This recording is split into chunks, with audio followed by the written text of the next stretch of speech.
Guys, it's finally here. The production Warrantac is done, and I gotta tell you, it's even better than the prototype. This thing is an absolute pocket laser. So let's turn this around, take a look at it from above, and I'll tell you how impressed I have been on this first day of carry.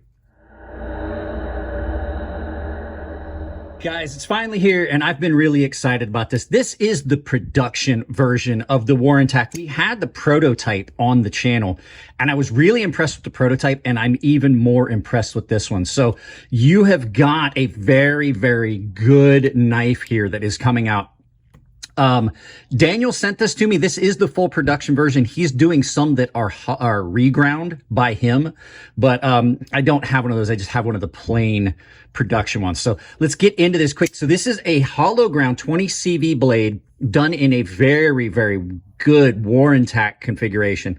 This thing is hollow ground, but this is one of the thinnest behind the edge hollow ground knives I've had come in production in a very long time. This is coming in at 0.018 behind the edge, and he's grinding some of them even thinner behind the edge. He's got some that he's doing in-house that are coming out at 0.010 or even 009, depending on the grind. 20 CV blade, beautiful aperture on this. Now, I've only been carrying this for a day, and I did do a bunch of cardboard cutting. You're gonna see that right now. How does it cut? Well, let's take a look. Like a laser.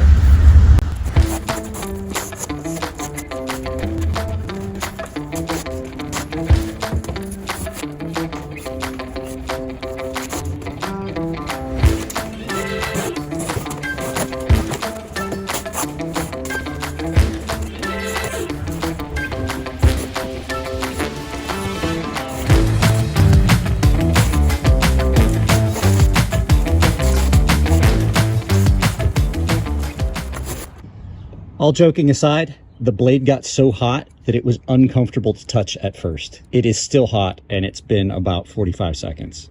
And this was empty when we started. So as you guys saw, this thing is just a laser through cardboard. This is one of the best cutting knives that has come in ever. Like, honest to goodness, no joking, this is probably one of the best cutters. And because it's a Wharncliffe, you don't have any of the issues where you lose traction when you hit the rounded area and hit the belly.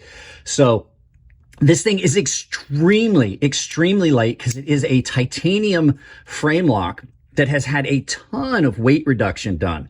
Now, Daniel hit all the wickets on this design, in my opinion, because you've got a beautifully done pocket clip that is reversible, and he's given you a spot that, or a piece to cover the hole, so you don't have to worry about stuff getting down in it and getting grubby. You don't have any issue in and out of pocket because the cutout for the spring tension on your lock bar is on the inside, which is one of the things that I wish more companies would do. Some people are like, oh, we have to be careful because of radius. I've seen a lot of companies do it and they're not having issues. I know Brian Nadeau says that you have to continue with the contouring. You have to figure that, like the thickness. I've not seen companies do it have an issue. Fair & Forge has had no issues with it. The feel in hand on this is way better than the prototype. The prototype was in a blasted scale, and this has got the milling on it, which not only is attractive and is gonna hide some of the scuffs, but it also gives you a good bit of traction.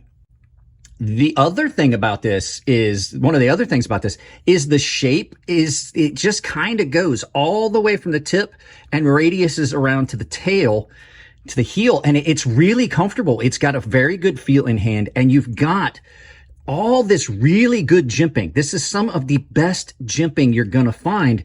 It's aggressive. It's not aggressive enough that you're like, oh, that's painful, but it's aggressive and you don't slip up and over.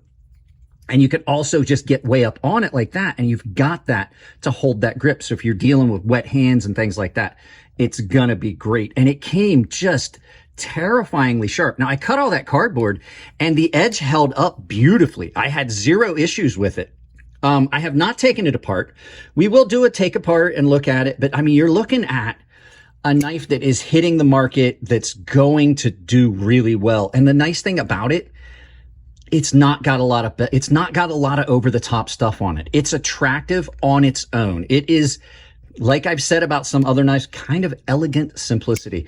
The fact that it's reverse flick only may be something that some people don't like, but I got news for you. It's so easy to deploy. You've got that huge aperture. This is just my first carry on this, and I was impressed with the prototype, like I said, and this is even better. I might find some things that I don't like about it after the overall full review and carry. Daniel said I can use this and do whatever. I don't know if it's staying here for permanent or if it's just going to go back to him for a regrind and resale. I don't know, but I am going to hard use this, and I already have cut down so much cardboard with this, not just because I needed to, but because it did so well and I was impressed and I wanted to see how it would keep going. The only thing I did was after I cut the cardboard, and I cut a bunch of cardboard you didn't see, I gave it a quick strop on just raw leather and it seemed to come back up. So heat treat on this 20 CV seems to be really good. So I will put a link to Daniel's website down below so that you can pick one of these up. They are on sale until... There you go. I'm going to tell you, I love the prototype. It was really good. This is way better because it is so much thinner behind the edge. This thing cuts better than anything I've had in hand in a very long time. It is probably the best slicing knife that I've had come in on the channel in years. It just screams through everything. The Ekko is close.